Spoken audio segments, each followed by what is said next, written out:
감사합니다. 오늘의 설교 제목은 너 이리 나오너라 라는 제목입니다.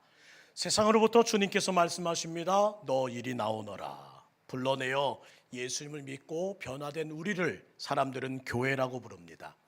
세상으로 불러내신 이유가 무엇일까요? 그곳에서부터 왜 나를 나오라고 말씀하셨을까요?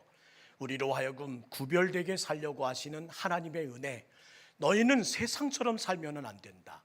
겉사람에 매진하지 말고 속사람에 집중하는 삶, 구원받은 자의 삶, 기쁨과 은혜와 날마다 채워주시는 하나님의 공급으로 살아야 한다.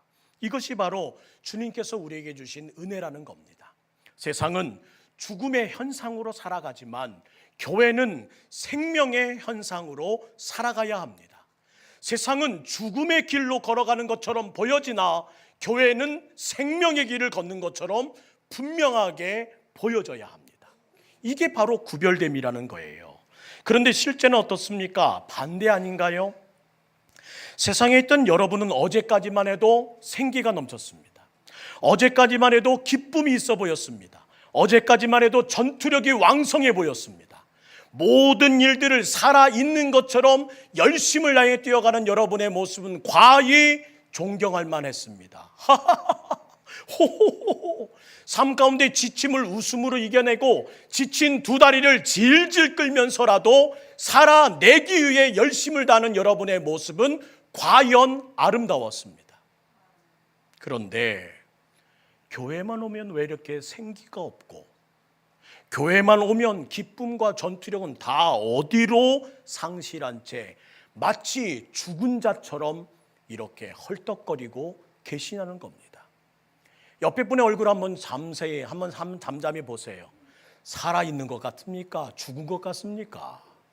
생기가 느껴지십니까? 기쁨이 느껴지십니까? 왕성한 전투력으로 무장한 그 얼굴에 환함이 느껴지십니까? 한번 보시라고요.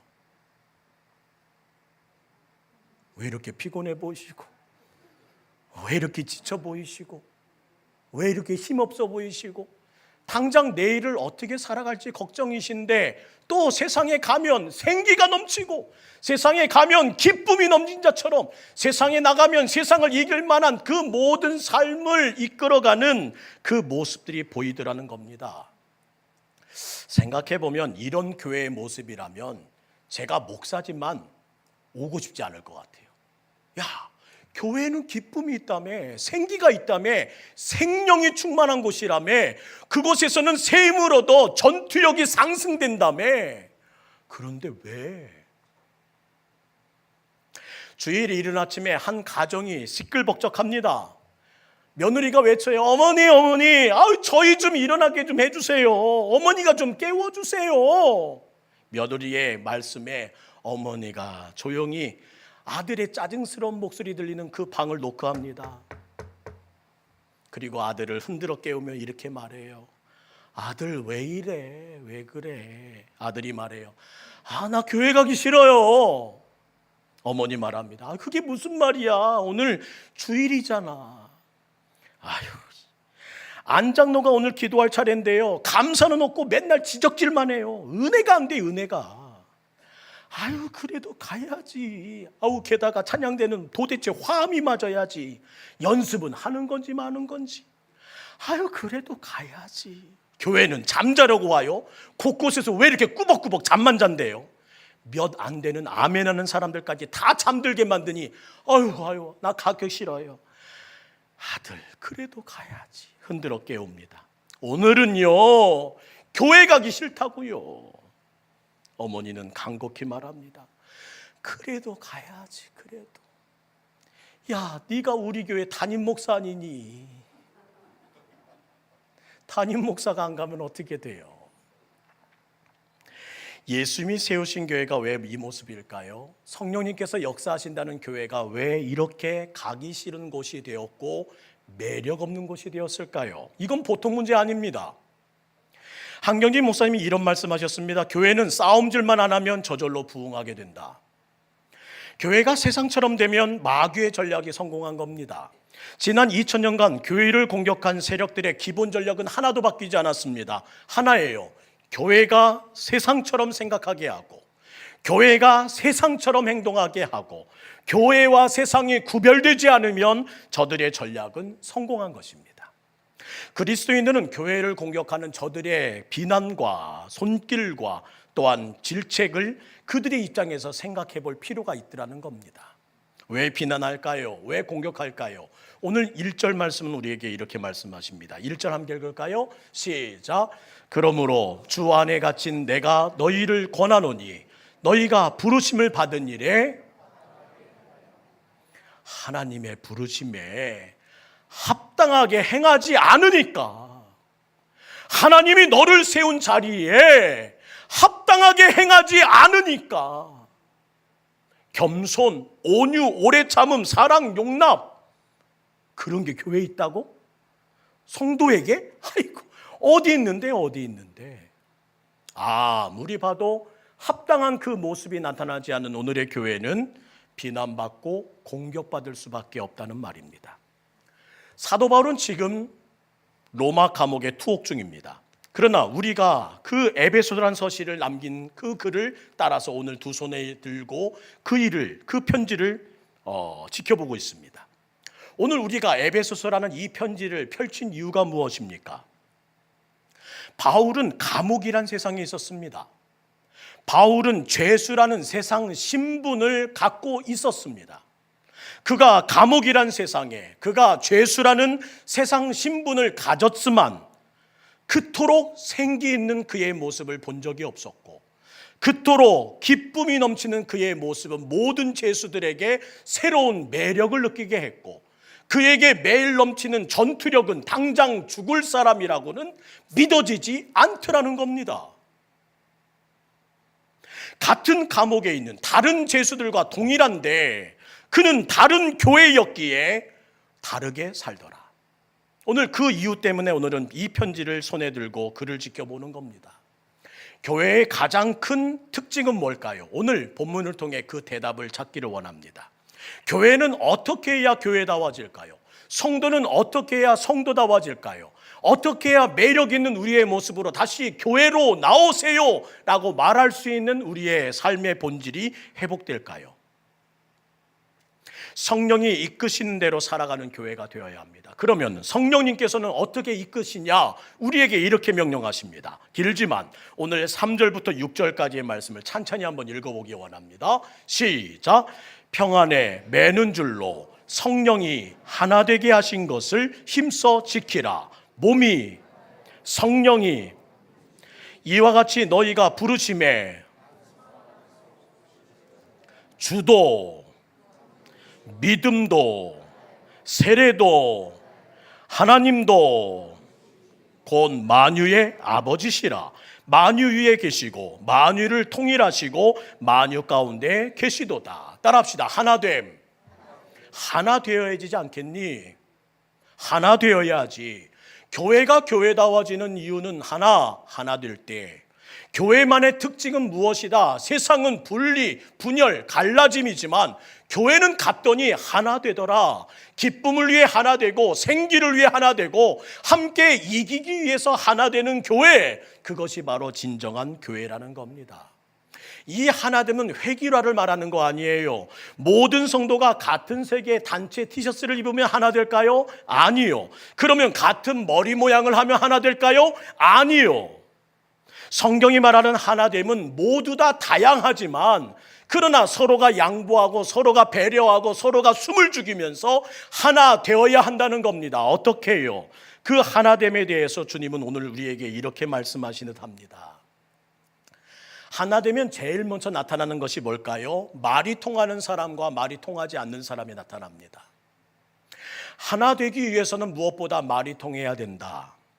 말이 통하지 않으면 갈등이 생기죠. 오직 한 사람의 말만 일방적으로 전하면 하나 된 것 같습니다.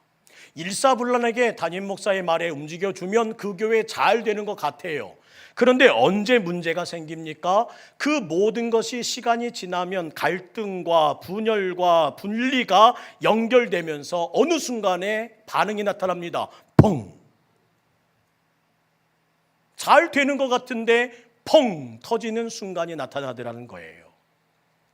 소규의 경읽기라는 말이 있지요. 한쪽 귀로 듣고 한쪽 귀로 흘려보내는 사람이 있습니다.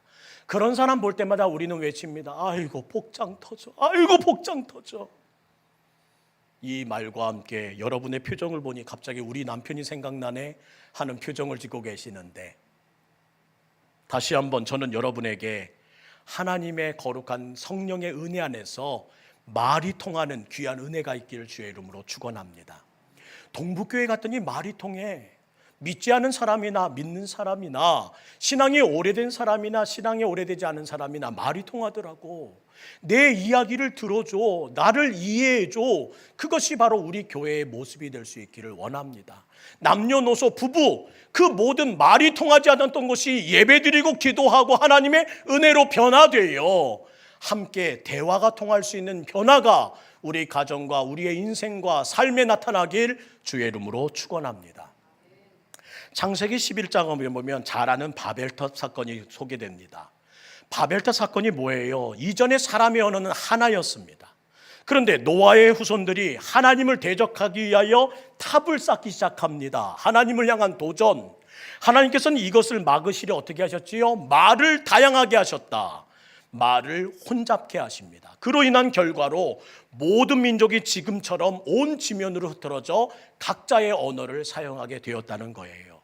그런데 지난주 우리 성령 강림주의를 통해 보았던 것처럼 사도행전 2장부터 3장에 보면 예수님의 승천 전에 성령님을 보내시기 위하여 말씀하십니다. 예루살렘 떠나지 말고 기도하거라. 그곳에 성령이 임하리라. 약속하신 대로 성령이 임하여 모든 사람들이 방언을 시작했다는 사건이 바로 오순절 사건입니다.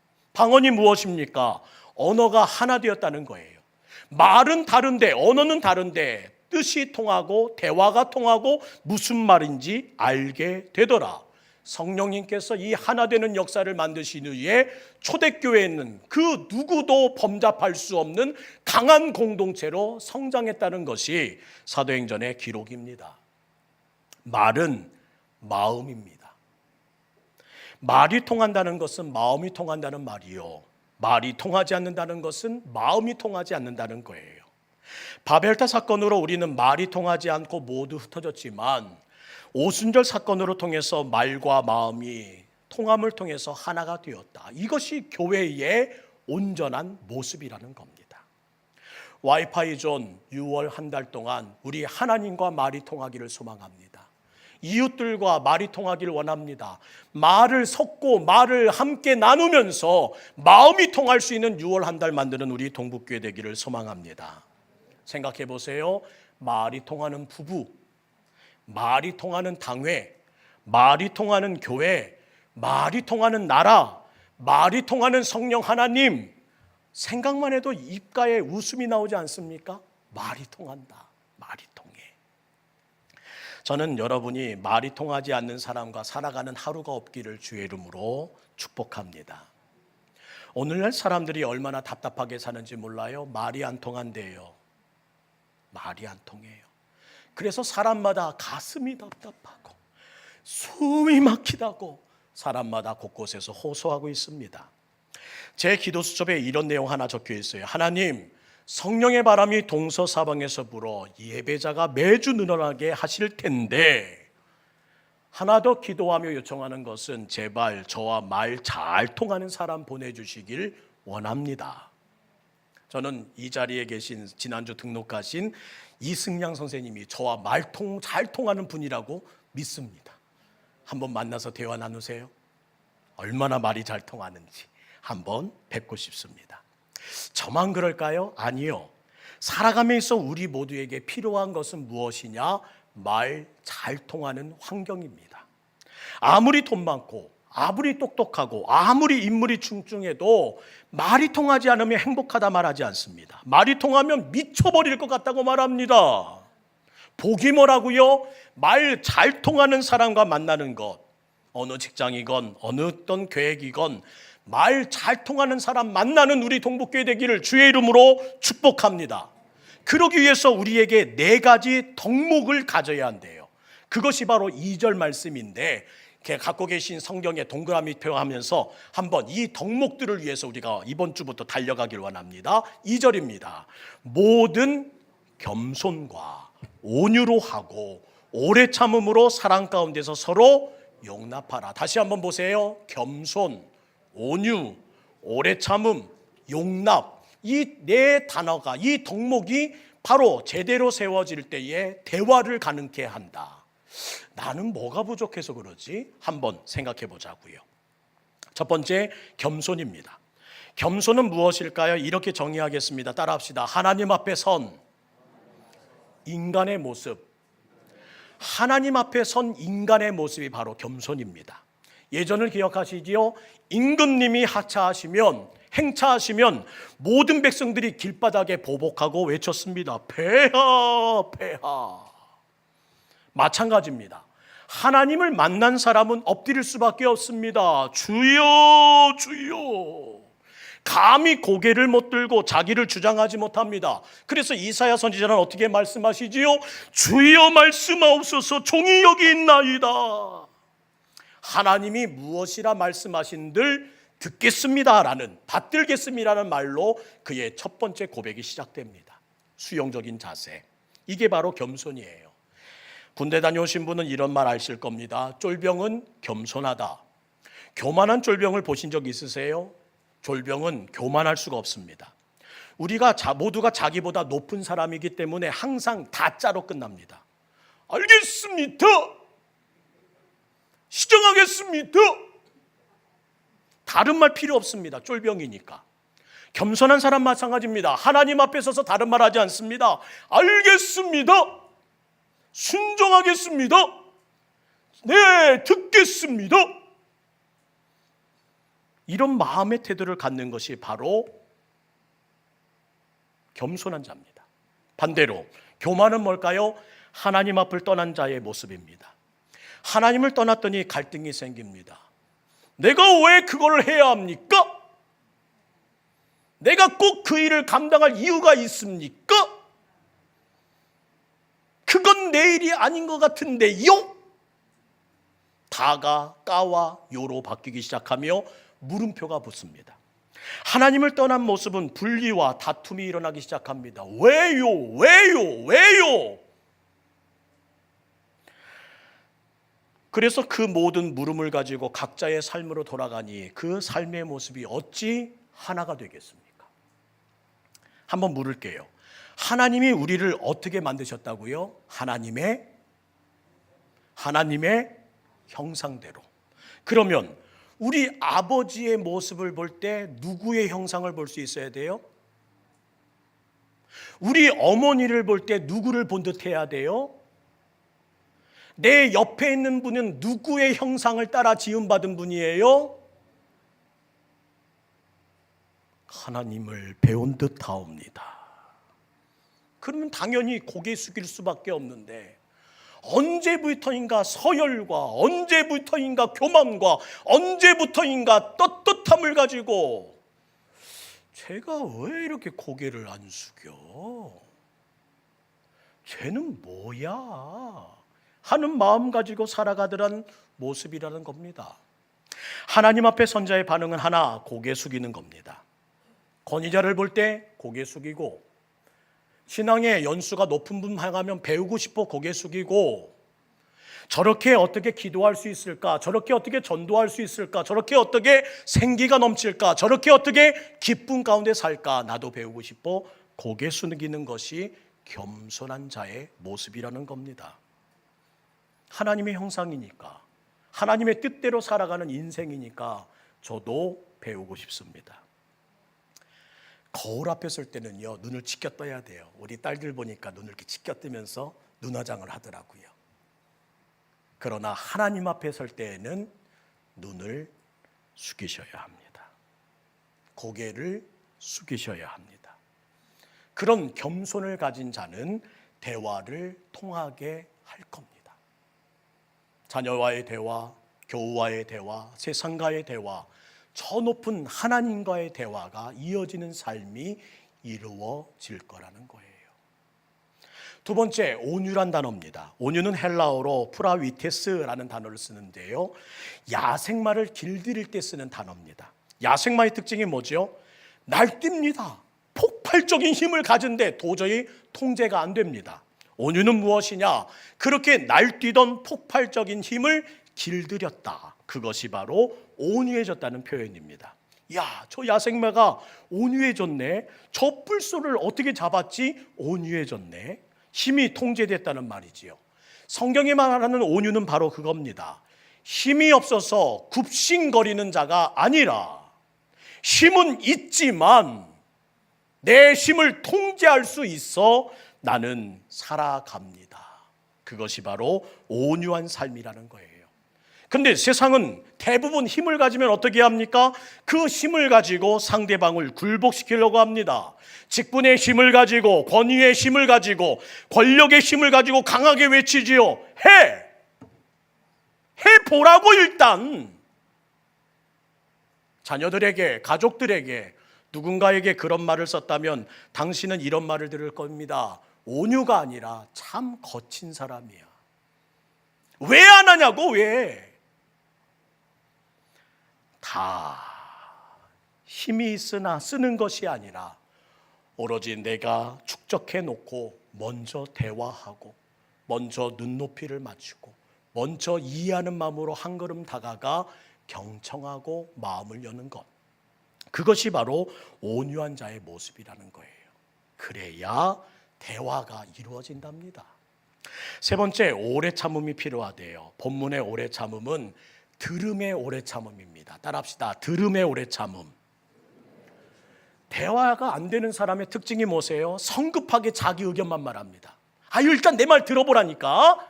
내 말이 뭐냐면 상대방의 이야기를 들으려고 하네요. 그래서 내 얘기를 이제 할 차례가 되었다 생각하면 이렇게 말합니다. 알았지? 나 갈게. 바로바로 반응하며 내가 하고 싶은 말을 막 쏟아내는 사람이 있어요. 그러면 대화가 되지 않습니다. 오히려 대화가 되려면 입술에 인내, 내 입술을 닫아야 하지만 다른 사람의 말에 들리고 닫고 오히려 귀를 열어야 된다는 거예요. 한 현명한 랍비가 이런 말을 했답니다. 왜 하나님이 귀를 2개를 만들고 입은 하나만 만드셨는지 아십니까? 왜 귀는 2개, 입은 하나만 만들까요? 말하는 것보다 듣는 것을 몇 배로 해라? 2배로 해라. 2배로 하면 더 잘 들으면 지금 여러분이 원하는 현명한 말을 하는 지혜자가 될 수 있다는 말입니다. 들어야 된대요. 우리 아이들이 말을 배울 때도 마찬가지입니다. 아빠가 계속 말합니다. 아빠 해봐. 아빠. 엄마도 말합니다. 엄마 해봐. 엄마 해봐. 아빠를 먼저 해요? 엄마를 먼저 해요? 사람 나름입니다. 하지만 대부분 엄마라는 단어를 많이 하더라고요. 이유가 뭔지 아십니까? 한 아이가 수천 번 그 단어를 들으면 곧 말하게 된대요. 아빠는 바빠서 이 말을 못합니다. 아빠 해봐. 저녁에 잠깐. 그러나 엄마는 하루 종일 말합니다. 엄마 해봐. 엄마, 엄마, 엄마, 엄마. 그러다 보니 어느 순간 아이의 입에서 엄마, 엄마라는 단어가 나온다는 거예요. 무슨 말이냐? 잘 들어야 잘 말할 수 있다. 오늘 우리에게도 들음의 오래 참음이 필요한 때가 아닌가요?